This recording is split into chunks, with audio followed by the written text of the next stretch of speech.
Hello friends, நான் உங்க ஹரிணி.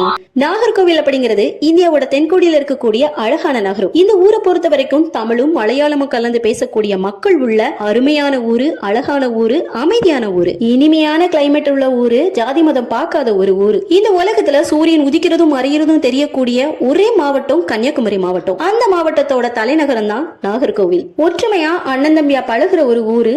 தன்மானத்திலயும் சரி, வெட்டி கௌரவத்திலையும் பந்தாவிலையும் சரி, டவுரி சிஸ்டம் கல்வின்னு பேர் போன ஊரு. சாப்பாடு தண்ணின்னு பஞ்சமே இல்லாத ஊரு. பொதுவா எல்லாருக்குமே அவங்க சொந்த ஊரு ஸ்பெஷல் தான். ஆனா நாகர்கோவில்காரங்களோட கெத்து கொஞ்சமே டிஃபரெண்டா இருக்கும். இந்த ஊருக்காரங்க வேற ஊர்லயோ இல்ல அப்ராட்லயோ போய் அடாப்ட் ஆகி வாழ கொஞ்சம் இல்ல ரொம்பவே கஷ்டப்படுவாங்க. ஏன் அப்படின்னா இந்த நாகர்கோவிலோட கிளைமேட், சாப்பாடு, தண்ணி வந்துட்டு ரொம்பவே ஸ்பெஷல். அதுலயும் ஃப்ரெஷ்ஷான காய்கறி, ஃப்ரெஷ்ஷான மீனுன்னு ரொம்பவே மிஸ் பண்ணுவாங்க இவங்க. சாப்பாடுன்னு எடுத்துக்கிட்டா பழங்கள்ல டிஃப்ரெண்டான பழங்களை வெரைட்டி காட்டுறவங்க. அதுலயும் குறிப்பா ஏத்தம்பழம், நேந்திரம் பழம்னு சொல்லுவாங்க.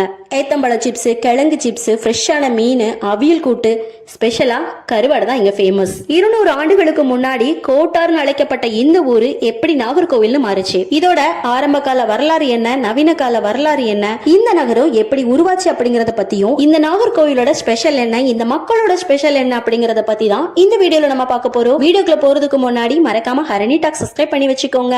இந்தியாவிற்கு தெற்கே உள்ள இந்த நாகர்கோவில தெற்கு திருவிதாங்கூரின் தானிய கிடங்கு அப்படின்னும், தமிழ்நாட்டோட பழமையான நகரம் அப்படின்னும், கோவில் நகைகளின் நகரம் அப்படின்னும், நாஞ்சில் நாடுன்னு சொல்லுவாங்க. பாம்புகளின் அரசனான நாகராஜருக்கு அர்ப்பணிக்கப்பட்ட கோவிலா நாகராஜர் கோவில் இருக்கிறதுனால இந்த தெய்வத்தோட பேரை வச்சு இந்த ஊருக்கு நாகர்கோவில் அப்படின்னு பெயர் வந்ததா குறிப்புகளும் இருக்கு. கன்னியாகுமரிக்கு வடக்க 19 கிலோமீட்டர் தூரத்திலையும், திருவனந்தபுரத்திற்கு தெற்கே 64 கிலோமீட்டர் தூரத்திலையும், திருநெல்வேலிக்கு தென்மேற்கே 80 கிலோமீட்டர் தூரத்திலையும் அமைஞ்சிருக்க பழமையான வணிக நகரம் தான் நாகர்கோவில். இந்த ஊரோட ஃபேமஸே அவங்க பேசுற அழகான தமிழ் தான். மொழி தெரிய இடத்துல வந்து இந்த அவஸ்தை படி ஹோட்டல்ல போய் தின்னலான்னு பார்த்தா ஹோட்டல் எங்க போய் கேட்கலாம், எல்லாம் ஹிந்தியில பேசியா, நமக்கு எனக்கு ஹிந்தி தெரியும். சரி, இங்கிலீஷ்ல பேசியாது கான்வர்சேஷன் பில்ட் பண்ணி போலான்னு பார்த்தா ஒருத்தர் இங்கிலீஷும் தெரியல.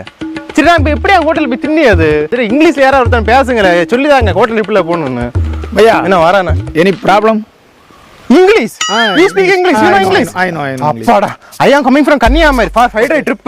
அதுக்கு அடுத்தபடியா நாகராஜர் கோவில், மணிமேடை அதாவது மணிக்கூண்டு கோபுரம், சென்ட் சேவியர் சர்ச், ஸ்பெஷலா பக்கத்திலே உள்ள கன்னியாகுமரி பீச். கோவில் அப்படிங்கிறது ராஜ்யத்தோட கடந்த காலத்தை சொல்ற ஒரு ஊரு. கோயில்கள், கோட்டைகள், குகைகள், அரண்மனைகள், ஓவியங்கள், கல்வெட்டுகள், ஆட்சியாளர்கள், அவங்களோட ஆட்சி, அரசாங்கம், அதிகாரங்களை பற்றி மிகவும் தெளிவா சொல்ற ஊரு. இது திருவிதாங்கூர் மாநிலத்தின் ஒரு பகுதியா இருந்திருக்கு. அதுக்கப்புறம் தான் தமிழ்நாடு கூட இணைக்கப்பட்டிருக்கு. நாகர்கோவில் மற்றும் அதை சுற்றி உள்ள பகுதிகள் நாஞ்சில் நாடுன்னு அழைக்கப்பட்டிருக்கு. இந்த நாகர்கோவிலோட ஆரம்ப கால வரலாறு என்னன்னு பாத்தீங்கன்னா, 9ஆம் நூற்றாண்டு வரைக்கும் சங்ககால ஆட்சியாளர்கள் இந்திய நாகர்கோவில் நகரம் உள்பட தமிழ்நாட்டின் பல பகுதிகளை நிர்வகிச்சிருக்காங்க. அதுக்கப்புறம் தான் பாண்டிய, சோழ மற்றும் மேனாட்டு மன்னர்கள் இந்த பாரம்பரிய நிலத்தை வரலாற்றுல வெவ்வேறு காலங்கள்ல ஆட்சி செஞ்சிருக்காங்க.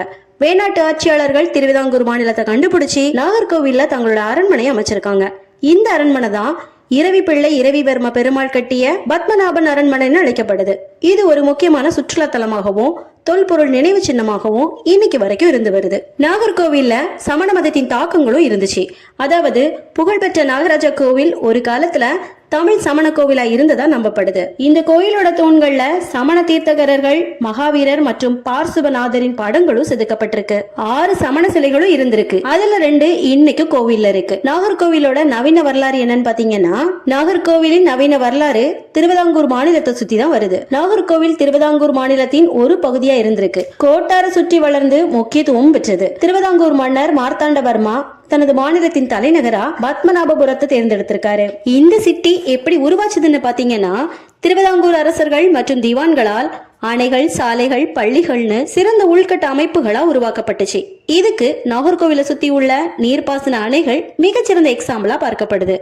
அதுக்கப்புறம் தான் திருவிதாங்கூரை ஒரு மாதிரி பூர்வீக மாநிலமா மாற்றியது அந்த அரசு. 1920 திருவிதாங்கூர் மாவட்ட நகராட்சிகள் சட்டத்தின் கீழே நாகர்கோவில் ஒரு நகராட்சி நகரமா அடையாளப்படுத்தப்பட்டிருக்கு. 1947 முதல் தர நகராட்சியாகவும், 1956 அதிகமான மக்கள் தமிழ் பேசினதுனால தமிழ்நாடு அரசு கூட சேர்க்கப்பட்டிருக்கு. படிப்படியா 1988 இந்த நகரம் சிறப்பு தர நகராட்சியா அறிவிக்கவும் பட்டிருக்கு. அதுக்கப்புறம் நாகர்கோவில் தமிழ்நாட்டுல தென்கோடியில இருக்கிற ஒரு துடிப்பான நகரமா மாறிச்சு. இங்க இருக்கிற பழமையான கோவில்கள், ஆன்மீகம், வரலாற்று மற்றும் கலாச்சார பாரம்பரியமும் செழிப்பா உள்ள ஊரா காட்டுச்சு. நாகராஜர் கோவில் அடுத்து சுசீந்திரம் தானுமலையான் கோவில் ரொம்பவே பிரசித்தி பெற்றது. சமணர்களால் கட்டப்பட்ட நாகராஜர் கோவில் வந்துட்டு தமிழ்நாட்டோட மிகப்பெரிய பாம்பு கோவில்கள்ல ஒன்னா பார்க்கப்பட்டது. இத நாகர்களின் கோவில்னு சொல்லுவாங்க. கொஞ்சமா மக்கள் தொகை உள்ள கன்னியாகுமரியை காட்டிலும் நாகர்கோவில் தான் பொருளாதார சிட்டியா பார்க்கப்படுது. இந்த ஊரோட ஸ்பெஷல் என்னன்னு பாத்தீங்கன்னா tourist place, wind mill, ID service centres, ஃப்ரெஷ்ஷான மீன்கள், காய்கறிகள், ரப்பர், கிராம்பு, விதவிதமான பூக்கள், எக்ஸ்போர்ட் பண்ற கம்பெனிஸ், ஃபிஷ் நெட் ஃபேக்டரின்னு பலவித பொருளாதார முன்னேற்றத்தோட விளங்கி வருது. இஸ்ரோ மகேந்திரகிரி கூடங்குளம் நியூக்ளியர் பிளான்ஸ் இந்த ஊருக்கு பக்கத்திலேயே இருக்கு. இந்த நாகர்கோவில் சிட்டியானது பிப்ரவரி 14, 2019 ஒரு நகரமா 100வது வருஷத்தை கொண்டாடுச்சு. இதுல ஒரு சுவாரஸ்யமான விஷயம் என்னன்னு பாத்தீங்கன்னா, இந்த ஊருக்கு வெளியூர்ல இருந்து டிரான்ஸ்பர் ஆகி வர்ற ஆபீசர்ஸ் கூட பணி முடிஞ்சா கூட இந்த ஊரை விட்டு போக நினைக்க மாட்டாங்க. ஏன்னா இந்த நாகர்கோவில்ல 90% பேர் சர்வீஸ்ல இருக்கும் போதே கண்டிப்பா ஒரு இடம் வாங்கி போட்டிருப்பாங்க. எல்லா வசதியும் கிடைக்கிற ஒரே ஊருன்னு கூட சொல்லுவாங்க. இது உண்மை அப்படின்னா கமெண்ட்ஸ்ல சொல்லுங்க. இந்த பதிவு உங்களுக்கு பிடிச்சிருந்தனா ஒரு லைக் பண்ணிட்டு, உங்களுக்கு நாகர்கோவில் ஃப்ரெண்ட்ஸ் இருந்தா அவங்களுக்கும் இதை ஷேர் பண்ணி விடுங்க. தேங்க்ஸ் ஃபார் வாட்சிங்.